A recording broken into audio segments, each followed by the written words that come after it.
Alors, les théories d'attachement montrent que la scolarisation à 2 ans profite aux enfants déjà sécurisés par une famille paisible et stable.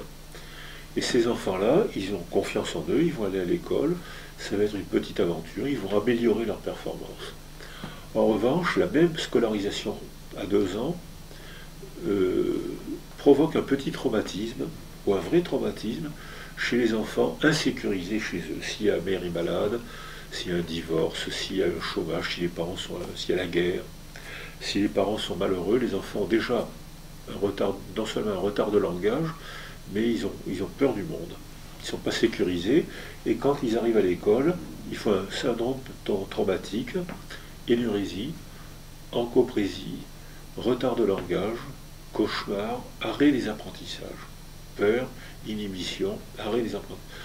Donc la scolarisation à 2 ans aggrave l'inégalité sociale.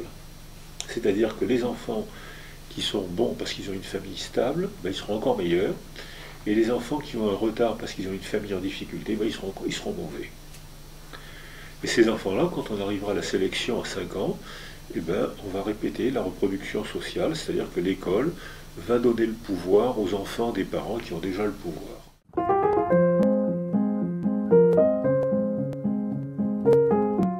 Moi, je pense que ça dépend de l'âge. Un enfant qui commence à parler au cours de la 3e année. Avant, il s'exprime par des cris, des pleurs, des rires, et c'est seulement à partir de la 3e année qu'il peut dire avec des mots ce qu'il n'a plus besoin de dire avec son corps, avec des coups ou avec des pleurs. Il peut le dire avec des mots. Quand on ne parle pas beaucoup autour de l'enfant, l'enfant a un retard de langage qu'on sait évaluer. À 3 ans, même avant, les filles commencent à parler à 17 mois, 50 mots. Les garçons commencent à parler à 20-24 mois. Ils sont déjà en retard sur les filles. C'est-à-dire que c'est important parce que actuellement il y a des lois qui proposent de sélectionner les enfants à 5 ans. C'est une injustice énorme. Quand on connaît la plasticité de l'intelligence, quand on sait qu'un enfant peut être très mauvais à l'école parce qu'on est malheureux chez lui et rattraper son retard en quelques mois, c'est fou de sélectionner à 5 ans. Alors, à ce stade-là du développement, quand un enfant commence à parler, si il n'a pas la représentation du temps. Donc si on lui dit qu'est-ce qui ne va pas, il ne sait pas répondre.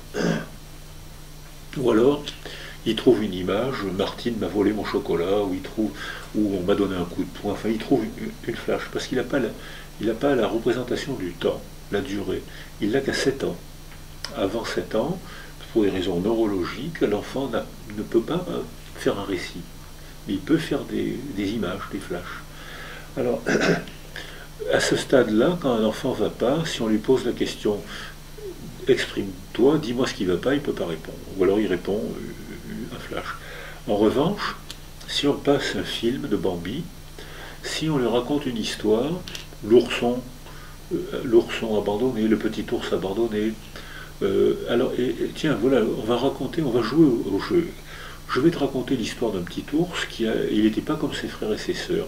Il n'avait pas la même couleur, il était triste, etc. Essaye d'inventer qu'est-ce qui se passe ensuite, comment sa maman, qu'est-ce qui se passe. Et l'enfant invente une histoire et parlant de l'ourson, en fait, il parle de lui.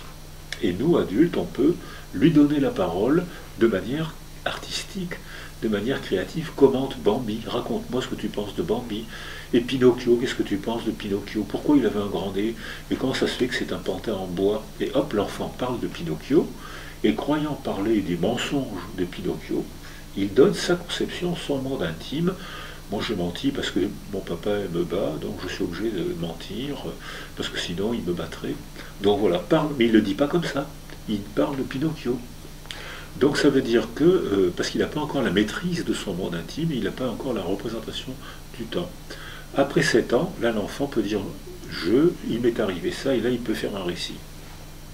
Mais la plupart du temps, les enfants surestiment les adultes, et ils font le récit qu'ils croient que l'adulte attend d'eux-mêmes.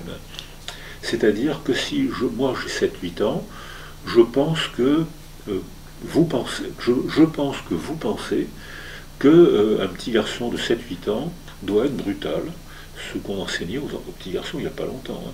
Et même encore aujourd'hui, je travaille souvent au Proche-Orient, on apprend la violence aux petits garçons, on leur apprend. Les mères apprennent la violence aux petits garçons. Un petit garçon qui n'est pas violent est méprisé par sa mère. Comme c'est le personnage le plus important de son monde, il veut plaire à sa mère, il veut lui montrer que c'est un vrai petit garçon courageux, il est violent. Et je discutais avec beaucoup d'enfants au Proche-Orient qui disaient je comprends pas très bien, quand je suis violent dans la rue, on m'embrasse et on me félicite, quand je suis violent à la maison, on m'engueule. donc, parce que, donc ça veut dire que les enfants, le discours des enfants, la parole des enfants, c'est surtout la parole qu'ils croient que les adultes attendent d'eux. Et on met très longtemps à devenir sujet de sa parole. C'est-à-dire, moi, normalement, on y arrive à l'adolescence. Sauf les enfants précoces, il y en a, ce qui n'est pas enfant précoce, c'est pas un bon signe de développement. Enfant précoce. Alors les enfants précoces font des performances stupéfiantes en mathématiques, en physique, dans les sciences abstraites, en musique, ils font des performances stupéfiantes au prix d'un trouble de développement de la personnalité très coûteux. Et souvent, ça fait des adultes terriblement anxieux, recroquevillés, anxieux. Donc la précocité n'est pas un bon signe de développement. Et les cultures qui poussent les enfants à se développer précocement admirent les performances de certains enfants, la hiérarchie que ça fait entre eux, c'est pas un bon signe. Les Finlandais retardent, freinent le développement des enfants, beaucoup, j'ai oublié les chiffres, mais je crois qu'ils les mettent à l'école à 6 ou 7 ans, et ils les notent à 11 ou 12 ans, et ils retardent, et les résultats sont excellents.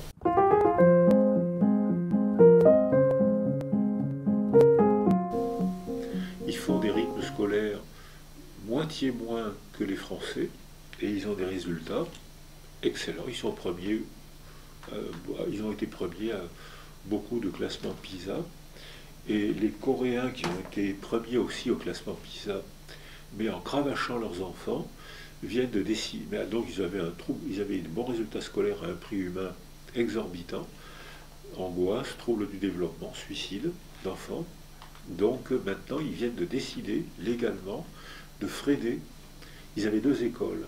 Ils avaient l'école de la journée et l'école du soir jusqu'à 10 ou 11 heures.